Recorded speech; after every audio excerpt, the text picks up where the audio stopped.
भक्तजनों, आज आप सुनेंगे कथा में एक बूढ़ी माई और गणेश और माँ तुलसी की कथा है।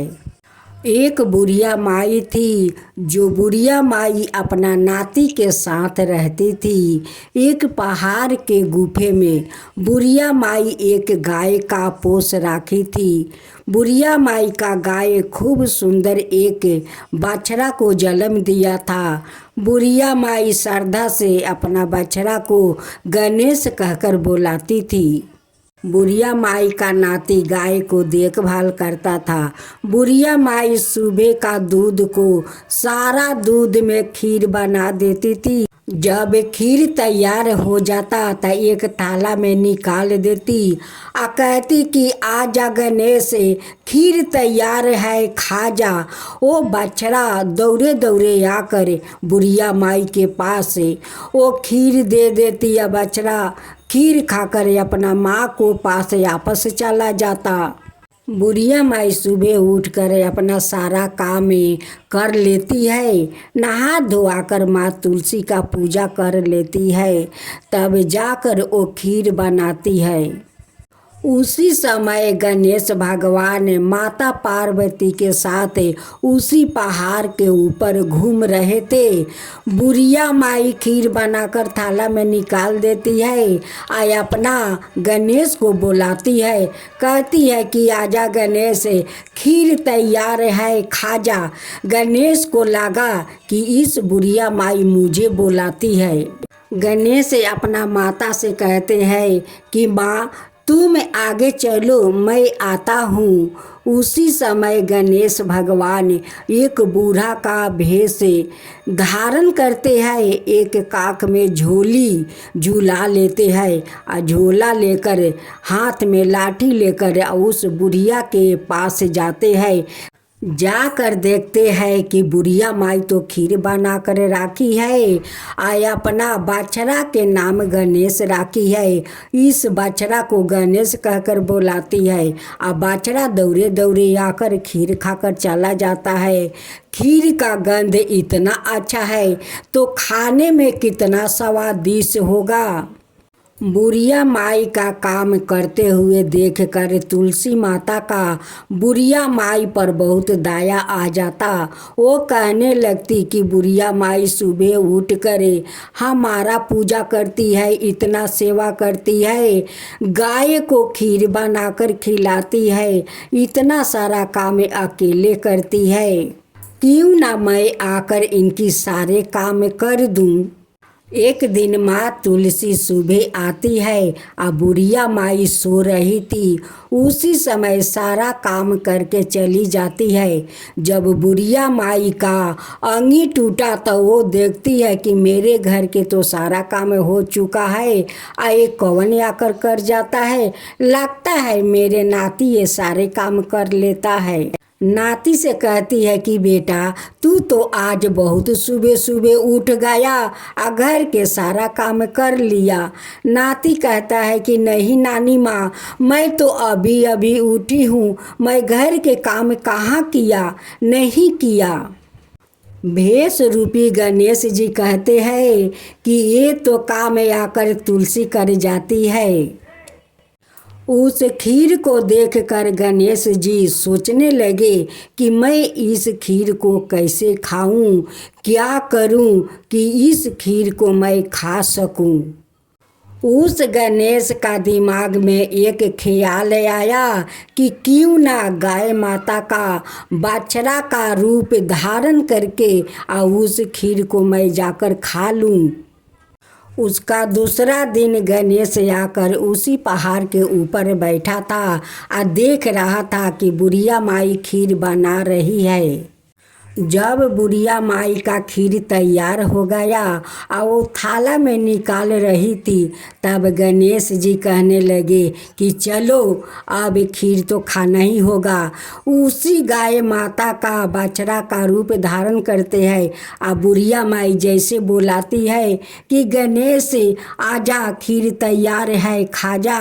वो जाकर बछड़े के रूप धारण करते हुए और सारे खीर खा लेते हैं। गणेश गाय के पास जाते हैं और गाय माता से कहते हैं कि गाय माता मुझे माफ़ कर देना, मैं आपका बच्चे के हिस्सा खीर मैं खा लेता हूँ। आपका बच्चे का रूप धारण करके मैं जाकर खीर खा लेता हूँ। अपना बच्चा को पेट भर के दूध पिला देना। बुढ़िया माई इतना स्वादिष्ट खीर बनाती है कि खीर बगैर मैं रह नहीं सकता हूँ। मैं क्या करूँ, आपका बछड़ा का रूप धारण करना पड़ता है। उस खीर के स्वाद लेने के लिए आपका बछड़ा का रूप धारण करना पड़ता है।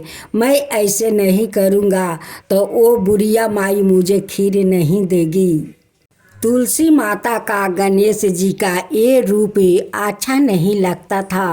वो कहती है कि गणेश मैं क्या करूं, तुम्हें तो छू भी नहीं सकता हूं और नहीं तुम्हें उस खीर को निकाल को दे सकती हूं, क्योंकि मैं तुलसी हूँ, आपका छू भी नहीं सकती हूँ, नहीं कुछ आपके लिए कर सकती हूँ। आप क्यों नहीं बुढ़िया माई को दर्शन देते हैं। आप अपना रूप में आ जाइए और उस बूढ़ी माई को दर्शन दे दीजिए। बूढ़ी माई देखिए आपको खुद वो खीर बनाकर रोज खिलाया करेगी। आपको कभी बछड़ा का रूप धारण करना नहीं पड़ेगा। बूढ़ी माई और श्रद्धा भक्ति से आपको बहुत कुछ लड्डू मोदक खीर सब कुछ दे सकती है। बुढ़िया माई को तो मन में बहुत श्रद्धा है, देवी देवताओं को प्रति बहुत श्रद्धा है। देखिए मुझे कैसी सेवा करती है तो वो आपका भी सेवा करेगी। एक बार दर्शन दे कर को तो देखिए कि आपसे वो कितना प्यार करती है, आपको कितना सेवा करती है। बुढ़िया माई तो बहुत श्रद्धालु है और उनकी श्रद्धा भक्ति देख कर तो मैं आकर उनकी घर के काम कर देती हूँ। बुढ़िया माई एक दिन सुबह उठती है, अपना घर के सारे काम कर लेती है, नहा धोआ कर माँ तुलसी का पूजा कर लेती है, अपना गाय को दूध दूह कर वो खीर बनाती है। जैसे खीर तैयार हो जाता है वो थाला में निकाल देती है। वैसे ही गणेश भगवान अपना रूप में आकर वहाँ पर बैठ जाते हैं और खीर खाने लगते हैं। ये अद्भुत लीला देखकर बुढ़िया माई तो गणेश भगवान पर बहुत प्रसन्न हो जाती है और हाथ जोड़कर कहती है कि भगवान आप आकर मेरे बनाए हुए खीर खाते हैं, आपको मेरा खीर बहुत पसंद है। हे गणेश भगवान, अगर आपको मेरे बनाए हुए खीर इतना स्वादिष्ट लगता है तो मैं रोज़ आपके लिए खीर बनाऊंगी, आपको परोस कर रोज़ खिलाऊंगी और रोज़ ऐसे ही आप आकर मुझे दर्शन देते रहिएगा। अब तो बुढ़िया माई गणेश भगवान के भी भक्त बन गई। उन्हें रोज खीर बनाकर भोग लगाने लगी। अब तो अच्छा से अच्छा लड्डू मोदक लाकर उन्हें भोग लगाने लगी, उन्हें पूजा करने लगी। तब माँ तुलसी कहती है कि गणेश जी देखिए बूढ़ी माई को श्रद्धा भक्ति देखिए, ये कितना श्रद्धालु है, देखिए आपको कैसे श्रद्धा भक्ति से सेवा करती है, पूजा पाठ करती है। गणेश कहते हैं कि तुलसी तुम ठीक कह रही हो, अब तो मैं रोज बुढ़िया माई को अपना असली रूप में आऊँगा और उन्हें रोज दर्शन दूंगा और रोज बुढ़िया माई मुझे खीर बनाकर ऐसे ही खिलाया करेगी। एक दिन तो तुलसी माता भी बूढ़ी माई को साक्षात आकर दर्शन देती है। तब गणेश भगवान कहते हैं कि माई ये तुलसी तो आकर आपका घर के काम भी कर जाती है। गणेश भगवान कहते हैं कि माई तेरा श्रद्धा भक्ति देखकर तो मैं बहुत प्रसन्न हूँ, आज तू मुझसे कोई वरदान मांग ले। बुढ़िया माई कहती है कि गणेश भगवान मैं क्या मांगूं, मेरा तो बयस हो गया है, मैं तो कुछ दिन में ऊपर चली जाऊंगी। गणेश जी कहते हैं कि माई कुछ मांग लो।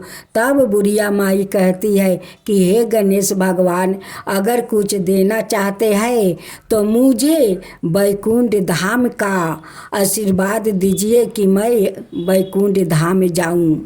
माँ तुलसी कहती है कि माई, बैकुंठ धाम जाने से पहले तू मेरा एक पाता मुख में राख लेना और राख कर बैकुंठ धाम चली जाना।